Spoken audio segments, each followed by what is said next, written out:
Hello everybody, welcome back. Victoria, thank you very much. It's Friday. It's a beautiful welcome. day here in Portland. You came in with about 19 wines, and I love these three.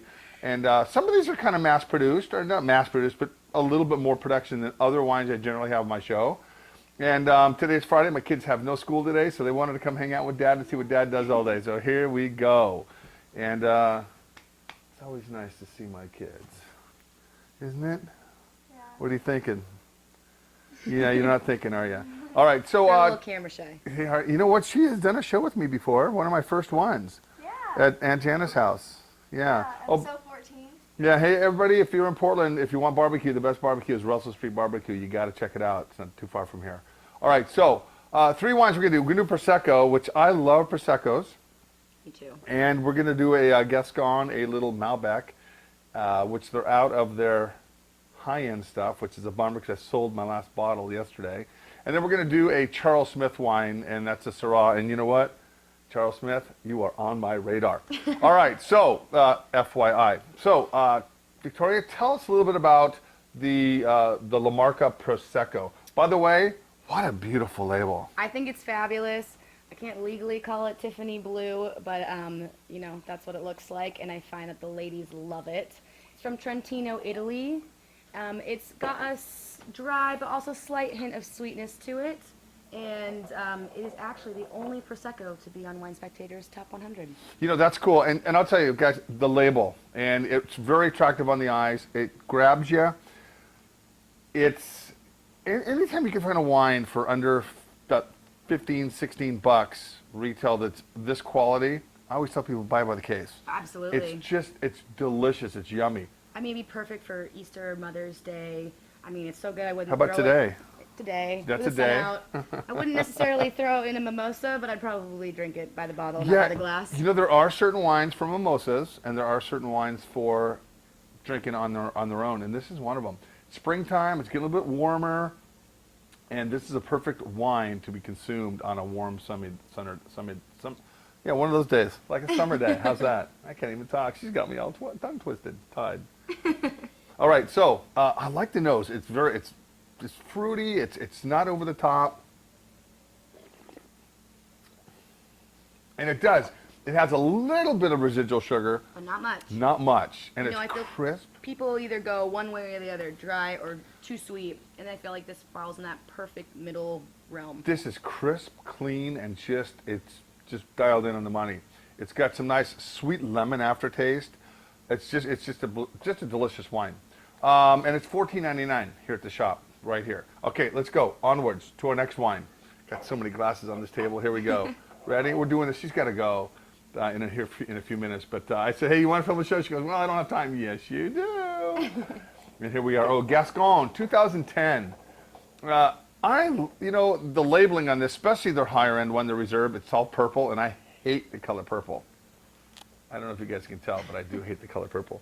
But it's just, these wines here are made to be consumed within a year or two. You know, Yeah. I wouldn't say that structure-wise that they're for the long term, but they're very good.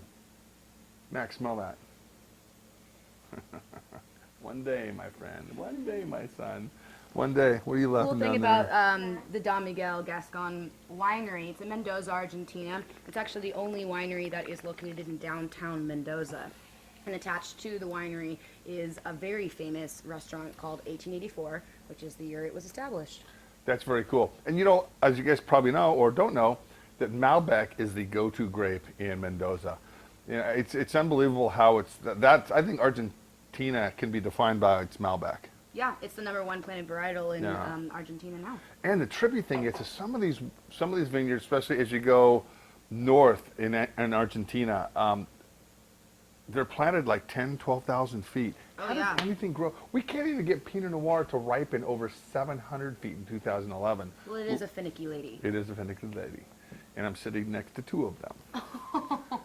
Aren't you finicky down there? Dad for Yeah, you know, she's finicky. All right, so this wine, soft, dusty tannins, good fruit, dark fruits, really nice on the palate, and you can always tell a nice wine by the lengthy finish. It again, about $14.99. It's not going to break the bank. You know, the economy's getting a little bit better to some, still kind of sucks to some, But as you guys are starting to spend a little bit more money on wine, there is a difference, and there should be a difference between a $10 bottle of wine and a $15 bottle of wine at this point. I think everybody's really focused on quality. Let's make a little less wine, but a little better quality wine. So it's good for everybody, I think. All right, now let's do it, baby. Charles Smith, I'm gonna come over and take a ride in your Bentley. Okay, maybe I won't. Hang out in this mansion. Yeah, sounds good though. Yeah, there's all these haters in Walla Walla. You either love them or you hate them. I already love it because people hate you. You're like the Howard Stern of Walla Walla, Charles Smith. All right, so I don't want any hate emails either. So anyway, Syrah. This is it says it right on the bottle, Syrah. This is wonderful. You don't have to get fancy. Look at this label, the Velvet Devil. This is not a coincidence. I actually wore this shirt today knowing that she was going to come in with this Syrah. So this is 100% Syrah? It is 100% Syrah. And this is called his originals lines. He does a Merlot, a Cab, and a Riesling as well. And the idea was that they planted the grapes as close to the original parallels as the old world and the new world. So let's try as original as possible. Gosh, smell that. What do you think? Sure. What do you think? How many more years you have till you can drink it? About 7.5? Quite a few. You'll be 14 on the 4th of July. Yeah. Finally, a bunch more fireworks for you for that day. When are you going to get your permit? Soon. Yeah, soon. You've been studying? I got to take you driving, don't I? Yeah. Warning, Portland, I'm going to take my son out driving this weekend. Better not be around. We'll hit some parking lot, maybe at the airport. Homeland Security should come get your ass. All right. So, Charles Smith, the Syrah retail about... Oh, for me? Yeah, no, it's probably still in that $14.99? Okay. range. We kind of You know what? I think we're going to cross the board $14.99 for all these things. Margins low, quality high. That's how we roll here at WineupTV. Anyway, guys, if you're in Portland, remember, it's wine tour season. Go to agreatoregonwinetour.com. I will guarantee you I will throw down the best wine tour. If I can't do it, Camille will do it. And as soon as these guys get old enough, they will give a wine tour for you. So keep watching, pass this along to your friends, and have a great day. Ta-da.